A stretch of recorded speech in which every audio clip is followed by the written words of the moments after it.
Aloha, Internet. Welcome to episode 2.5 of Budget Noms Nachos. So, hopefully, by this point, you know how to make beans.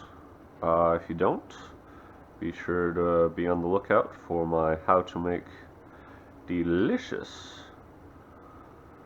beans recipe. This is pinto beans, but it's normally smashed up a little bit more for burritos, but I've left it whole for the nachos like this just because that's the way I'm doing it today. Cooking, as always, is how you make it. Don't worry about if yours aren't the same, because guess what? Everybody's individual tastes are unique to themselves. So if you'll notice, also with this is not the typical, or at least not what I'm familiar with, typical home nachos, where I've got the chips placed a little bit more methodically. And if you'll notice this way though, each of the chips can have each of the toppings. And in this case, I'm doing just a simple, nice, cheap, easy method of beans, sharp cheddar cheese, pickled onions, yellow sriracha, some of my creme fraiche slash sour cream hybrid homemade stuff. It's almost like yogurt, but it's, if you like creme fraiche, highly recommend. And of course, finishing off with sriracha. Now the other key with nachos though, of course, is making sure that the order is correct. I'm just going to show you this top layer, how I do it, and then I'll do the rest off camera. But beans, cheese, alright, and then onion, one little piece of onion. This is pickled Vidalia onion. Highly recommend. Nice sweetness, and then you get that nice vinegariness from the pickling. And then you do a dot of this yellow sriracha. And this is then when you would put it in the oven, melt it, and then add the cream. Because if you do that before the oven, it could separate, it could go funky. You definitely want to do the cream last after the chips have already been melted, and then top it off with the sriracha. But go ahead and finish these up real quick, melt them down, and then add that. Not that you really need to see that. But that's it. That's how I make nice, simple, easy nachos. Thanks for watching. Till next time. Bye.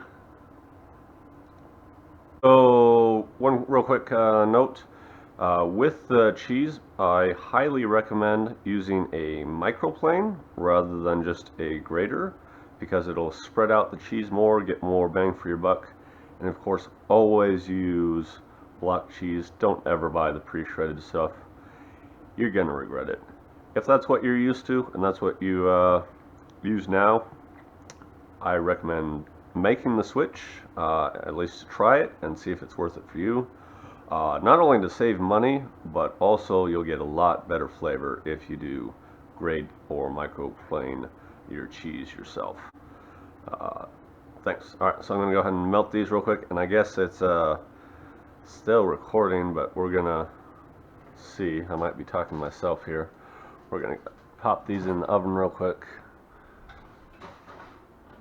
and it'll be just for a couple minutes, just to melt the cheese, warm up the beans. But we'll see if we can stop maybe and then come back in a second.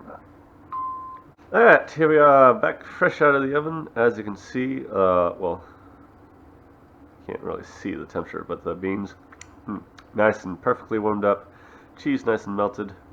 I'll just add a little bit of our cream here. just to make it creamier. I don't know.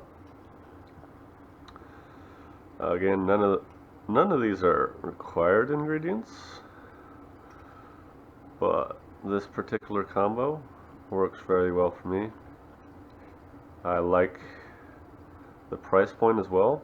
When you start adding things like guacamole or guacamole slash avocados and meat, the price does start going up. So with this, it's still a nice, super cheap snack. This portion here, literally less than $1. I mean, you figure, I made the chips, I made the beans, I made everything from scratch, so it definitely keeps the cost down. And personally, I like cooking, so it's win-win. I get to enjoy my hobby, and I get some yummy, delicious food out of it too. So why not? Yeah. Boom. Let's see, do it. Yes, I'm basic with my hot sauces, with the srirachas, but you know what? If it ain't broke, don't fix it. I do adventure out with other spices and stuff with some of my other creations, but when it comes to nachos, hard to beat. Oh, another item note. You noticed I put the yellow sriracha before putting it in the oven, rather than like the red sriracha doing it at the end. It's not really going to make a huge difference here because it's not going to have time to caramelize in the short amount of time that it was in there. But typically when you do use yellow sriracha, because of the sugars and stuff, if you want them to caramelize and develop a deeper flavor, you do want to have those added before. Well, I mean, either way, it's got sugar, so it's going to be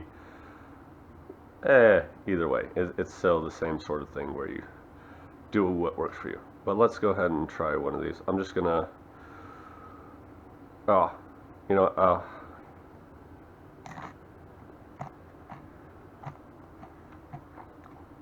yep, that's it, folks. That's how to make tasty, delicious. Oh, those are good. Yeah. Till next time, folks. See you next time. Bye. Oh, and one more thing. If you do want to see a more long format video where I do go through the entire process of making the entire recipe, aka adding the beans and such to all of the chips, rather than just a summary, go ahead and let me know, and I can start making videos like that as well.